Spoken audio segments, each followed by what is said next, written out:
Here, coming at you with another video. I know it's been a while, but we're finally testing out the new camera here. So it's on the tallest tripod I have. Forgive me, I am a tall boy, but here we are in disheveled. It's Sunday. Who looks best on Sunday anyways? But anyways, coming in here, the video is, we're about to see is, as you may have seen from the little intro there, I'm going to try some editing magic here, is I got a 3D printer. For the longest time, 3D printing looked cool, it looked scary, but a lot of printers nowadays are becoming cheaper. It's more simple, easy, plug and play like a printer, though the chemical science behind it is still there, which I'm a huge science nerd, besides being a social nerd, so hence why I like to collect a lot of weird and wonky things, historical value.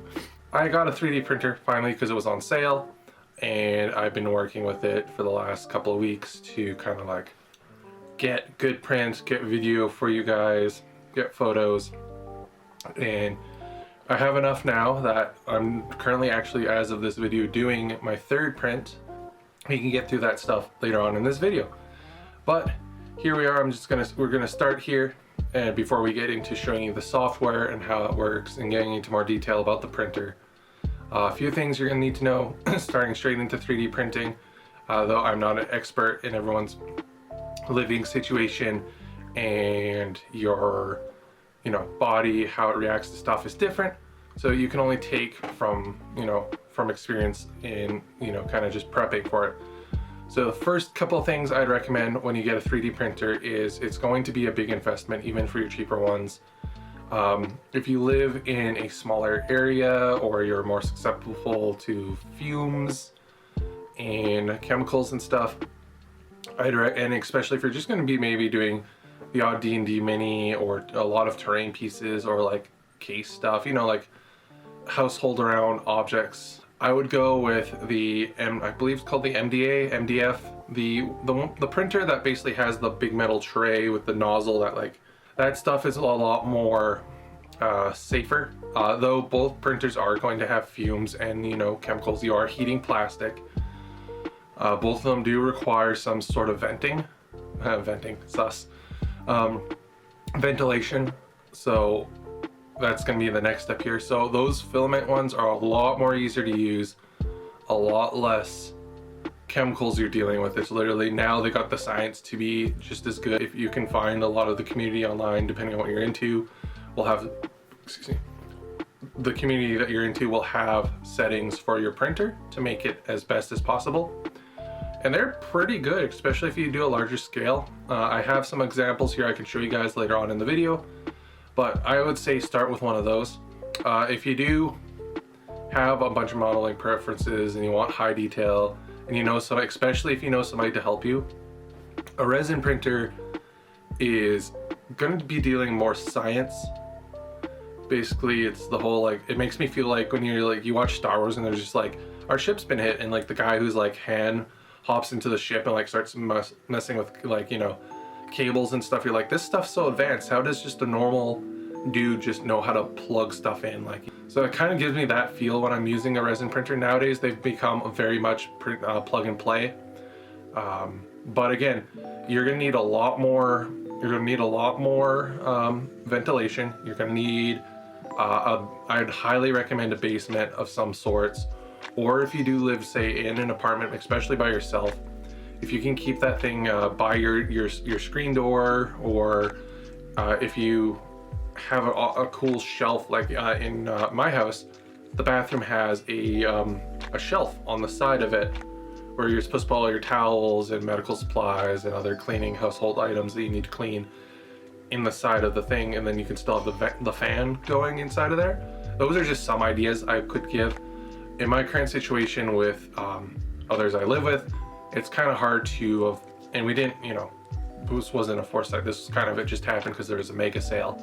If you're going the resin printer, and this could be applied again to the plastic filament printer, depending on your body and how it reacts to things, you're going to need, and I'd recommend this before you start even printing, because again, you're dealing with chemicals, hence why I have a glove here, because I want to show you guys something later on, but I don't want to touch it because I'm actually really sensitive to resin, at least the resin I got. There is more chemical free special resin, water washable. That would be the best I'd recommend if you can get it.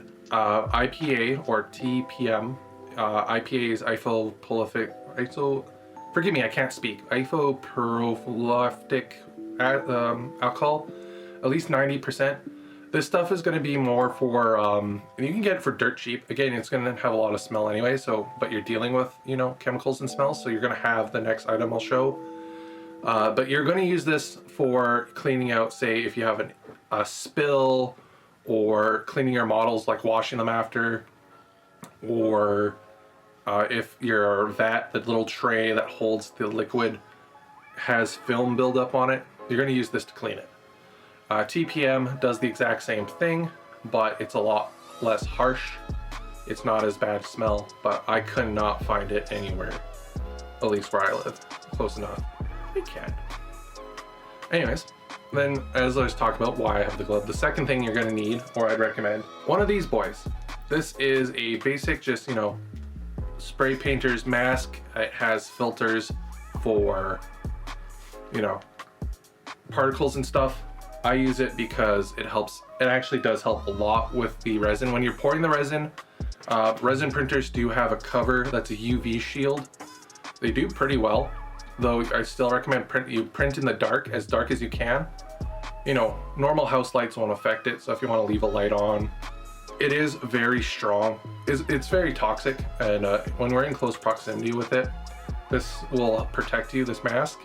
I have it in a bag because I want to keep it. So yeah, you're dealing with those harsh chemicals so close, mask will protect you. But yeah.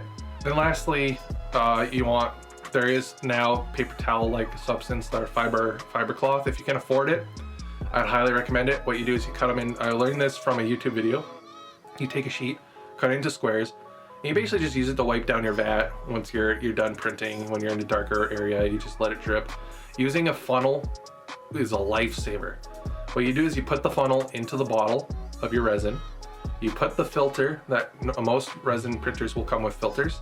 You put the filter into the funnel, and then you pour, your vat tray should have a little lip, and it like a spout, and you just pour it into the resin, into the funnel. We'll pour it into the back into the resin bottle, and you can reuse it. Resin can be pretty expensive. Again, as long as you're doing anything with resin, you need to wear latex gloves, I think. It's latex, and it's like the blue gloves that you see like paramedics use. You need to use those sort of stuff. If your printer can come with an air purifier option, then most of them do from the manufacturer. Mine, unfortunately, didn't come with it, even though I paid for it. They said they're supposed to be sending me one, and you guys will see the printer I have right in the next part of the video here. But I've rambled enough about it. Hi. Hey guys, it's Will. We're back. Here's the part of the video. So this is the printer that I recently got. Here on the screen. Here's the information from Anycubic. They're currently doing a, it seems like a permanent back to school sale. So they're really aiming to push their mono 4K printers to be a school printer. For those looking to go back, like go into 3D design for school, college and stuff, here you go. They have stuff with PayPal. It seemed very sketchy for like when I looked at it, but I tried it and I got it. Their customer support, their translation's a little bit off, but they're pretty quick to respond back. They sent me links, everything. Like there was no like hidden little like loops I had to go through. They're just literally like, hey, where's my air filter? Where's my resin?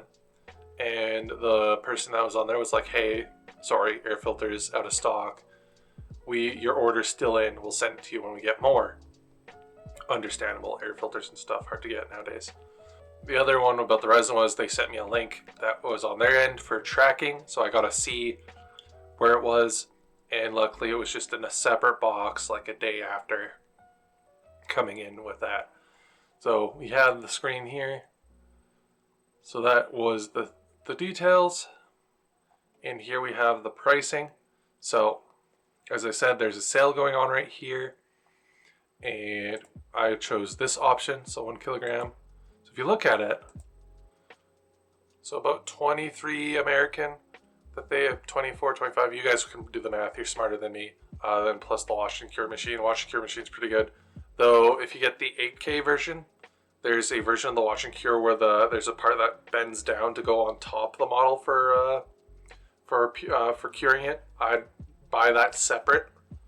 Although if you're just starting and you're only going to be doing Warhammer size models, the Cure 2.0 is going to be fine. Then of course your options here, I'd probably say if you can afford it, save the money. Mine came, I don't know if it was because they were out and as a sorry package they gave it to me, but they basically gave me a cleaning kit, they gave me gloves in it, they gave me filters, they gave me a screen protector for my my LCD screen, my scanner, which is this part right here. So it's about $100 American to replace. So it's very important that they sent me that screen protector. So, but I could buy, if I scratched it up, I could buy a new one. The other one I'd say the main thing to buy is probably get these right here. These right here are the bottom screen. These are the plastic that sits in the vat being the container that holds the resin, basically your ink cartridge. And if these things get really foggy or clouded or they snap from heat and constant use, don't use a metal scraper on these things. If you can at all, do not use any sort of scraper. But it is a special plastic, kind of like, think like what is on like a drum, like a snare drum sort of type plastic. So if you can afford to buy this upgrade, to add on it, it gives you 2 of them. So you'll have 3. That way if something, especially if you're a beginner, if you mess up that tray or the plastic in it, you can just quickly in and out swap this and get your stuff fixed. Probably going to buy a pack of that stuff and maybe a little fan to go into the side of my printer because I'm going to be doing larger models. So, but as it's base built, applying that screen protector on it and basically just using IPA and water to kind of clean out my vat tray. Did it once, only set it once for the alignment. It's been working fine.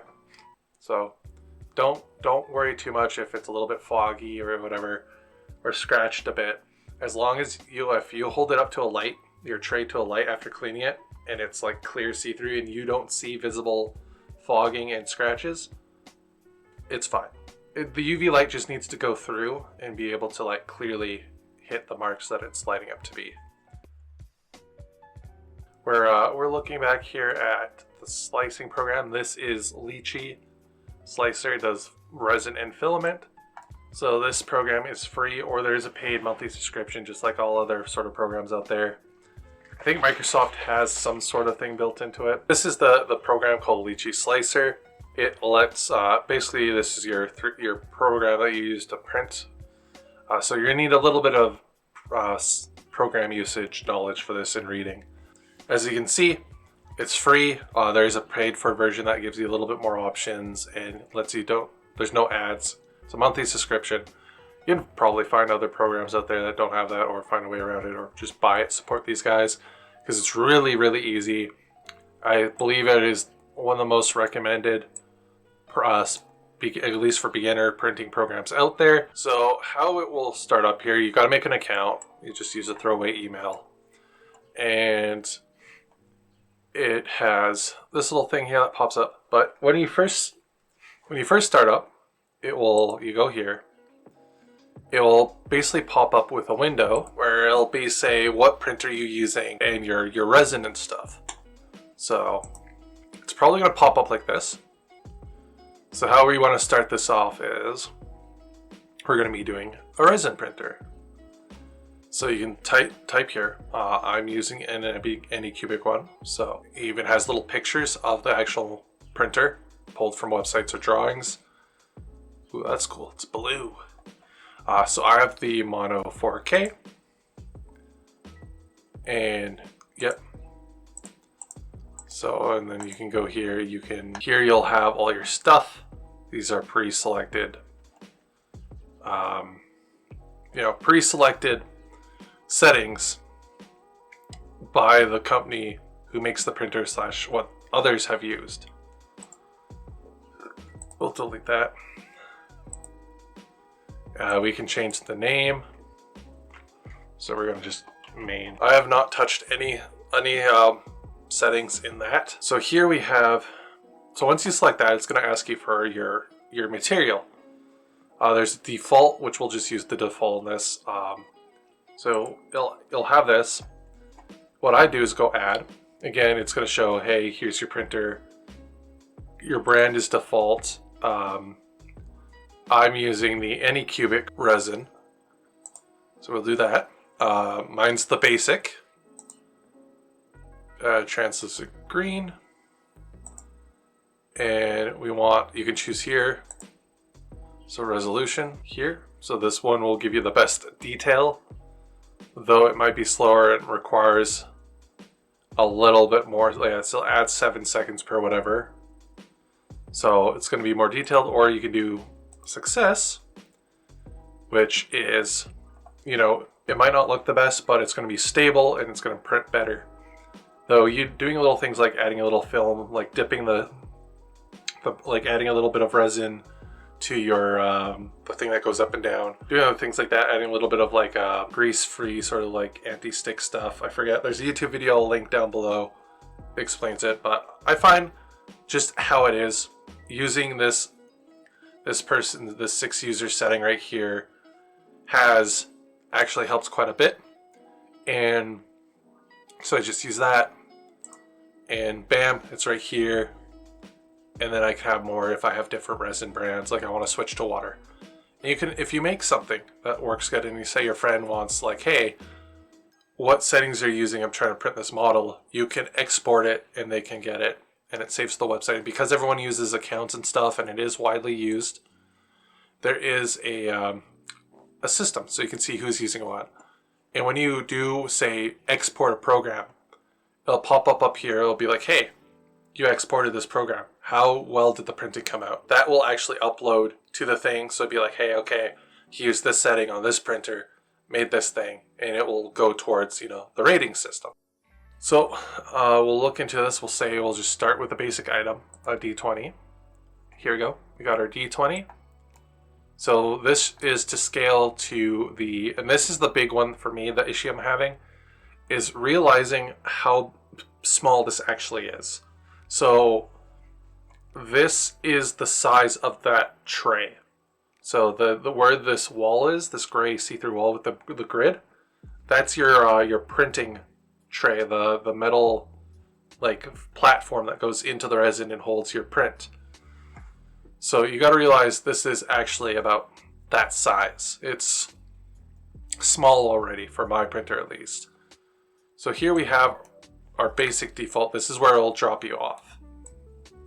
So looking here, we have these arrows, which comply to this. It defaults to millimeter, but you can do inches. Here we do that. We have this little cube in the center here that just basically lets you move it, pull, you know, so on and so forth. And then the big one you're probably going to use as a modeler is going to be this. So object diameter, I believe. So that's going to be your default sort of like, what are you, you know, your scaling. So if we want to say make this a 28 millimeter scale model, bam, there you go, 28 millimeter. You can also, in the scale mode, do it manually. So you have your wide, your stretch, or this middle cube. Woo. And that's probably going to be the size of I want to say like a paint handle from Games Workshop. It's going to be that size. So, and then of course, Control Z will undo it. But that's basically how you set it, is through this. So once you've figured out your size by doing a 28 millimeter, so this should be the size of a bolt action model, maybe a little bit smaller, as we're going to see later on. I have prints.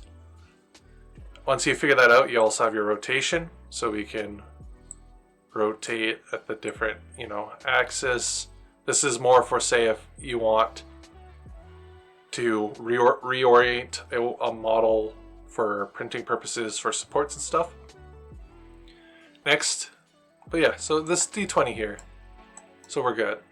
Next, since if we're happy with the sizing, and again, you're going to be your first couple of prints are going to be you just realizing your size there stuff. After that, we get to this section here, which is your supports. So this is basically how you would do, you know, your files, how you make supports. For larger models, this is going to be a lot more important. For smaller models or hollow light objects, depending on if you do that sort of, apply a little film of resin to the tray or it's scarred up, it might stick a lot better. So I've had no issues with it. The models I'm printing right now, I'm currently have some supports because they are taller and thinner. So what you can do here is you can apply your own, which it defaults to. So we have these little gray lines here. So this is, you just click, click, click, and click. So wherever it's red, that's where it can't reach, because it would end up running into the model. So these are the default states. You might have to apply thicker or larger, depending on your model or the thickness of it. These surfaces are like where it says, hey, maybe you should apply it, or that's where it's going to auto apply. That's where a lot of the weight of the model is going to be. So that's where you kind of want to apply these, is going to be there. So there and there. Here we have, so islands is basically, that's where it's going to find those lines. Rafts is basically, yeah, like a circle base. So instead of having all those little bases around, this is just going to leave a base like that. It has different shapes and stuff. Yeah, whatever. You got that fits it to your size. But the circle one's best for, if you're doing a model, like say for a mini for like a war game or D&D, because they'll basically make the base for it. But we have that, so we'll say that's how we want it. You also have this magic button here, which you can set things like, do you want to optimize it, bracings, a raft. If you want that base, you can turn it on and off. Auto rotation will fit the models to get the best possible printing and base support. And you can do, if you want less of them, / small, like light, fragile ones, or do you want like thick, use more resin boy. And then you just click this and it will auto do the work for you. But this is basically what you want. This is about where you want it. But yeah, so it's basically done here.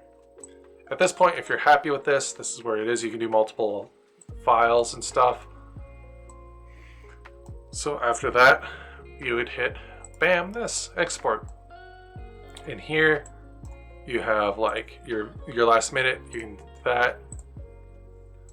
This is how it's gonna look on the tray. So when you build, it builds again like in layers. And so this is giving you kind of a view from the screen. This will, simulator, so we'll watch how it's going to build. So you just use the arrow keys, and over time, this is sped up. It'll show you layers, kind of like stuff, how it's printing. This way you can kind of see, like, guesstimate where, give you a perspective how it's going to look coming out of that there. So it's going to be about the size of a D20.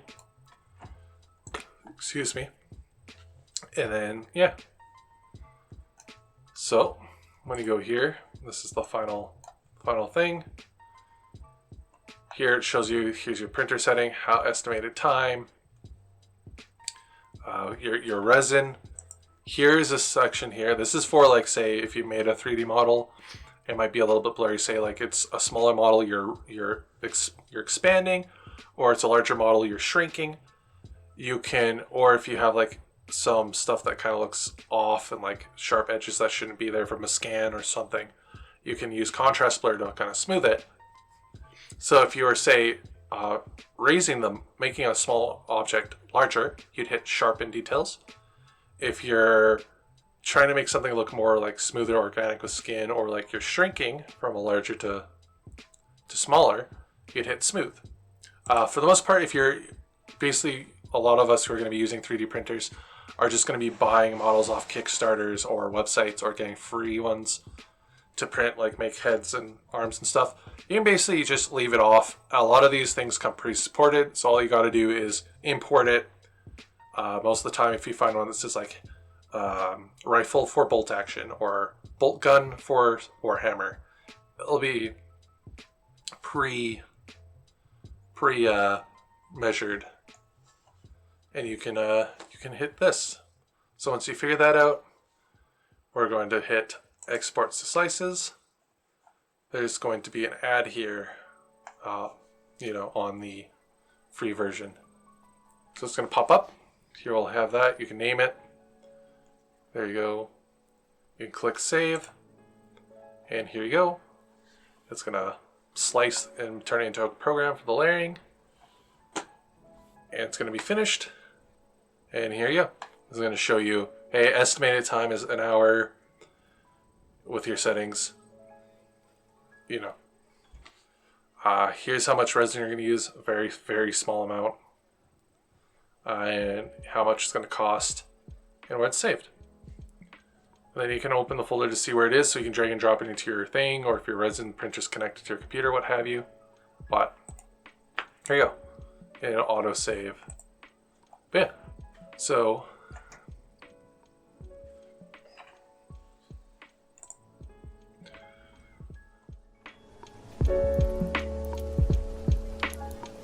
hey, so that was the printer. I'm pretty happy. It's this is the printer if it's still going. It's the Anycubic from Anycubic, the Mono 4K.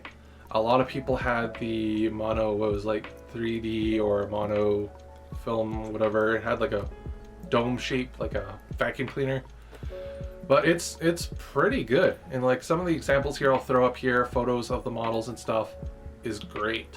And yeah, for a simple plug and play, literally the instructions were on there. It was just, put in plate, put paper down. After I put the screen protector. The screen protector was a little weird to understand, but the idea is basically, besides that, the resin I use is this stuff right here. I'm not going to be taking it out of the bag.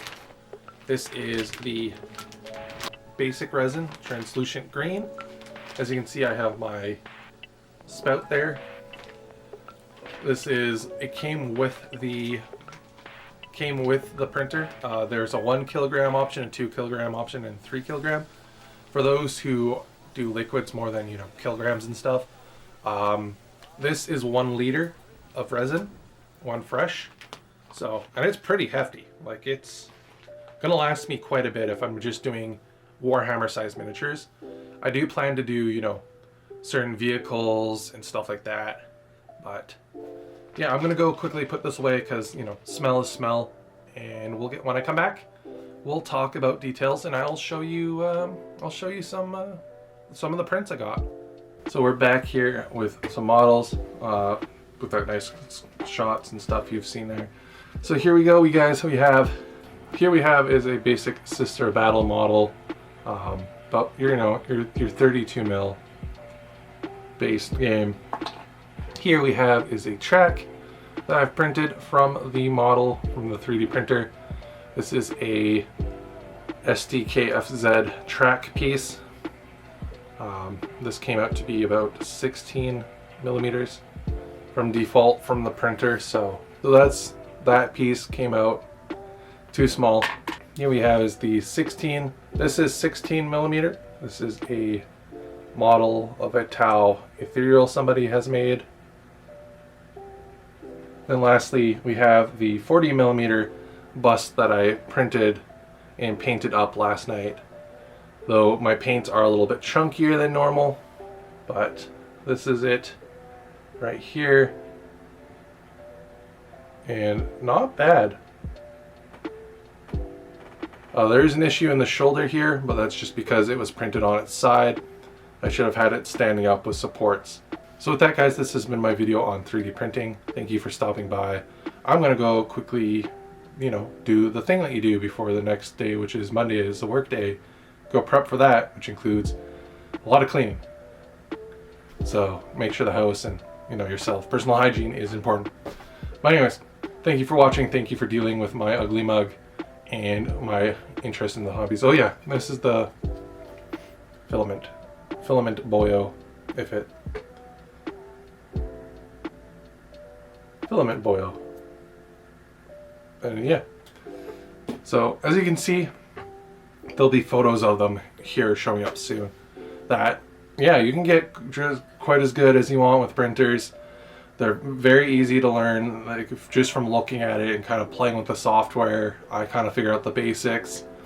Again, high priority, please make sure you're wearing proper protection, proper ventilation, in a darker area that's dry for those who are doing resin printing.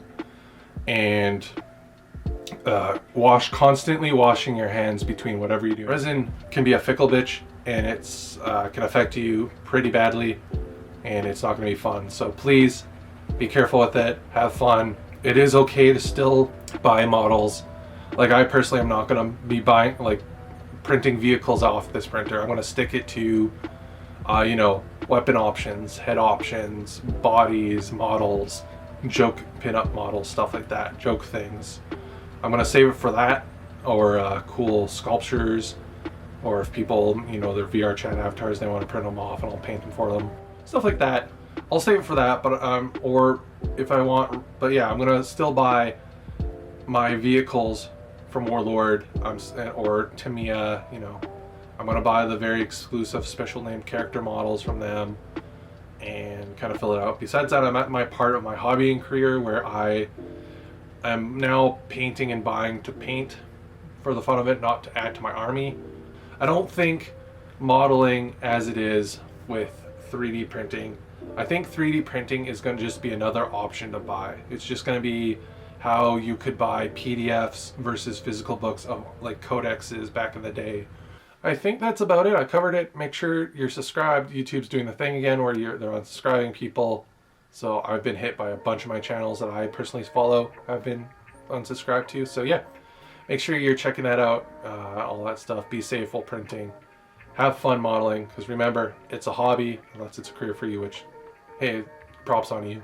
But still enjoy, have fun, take a break.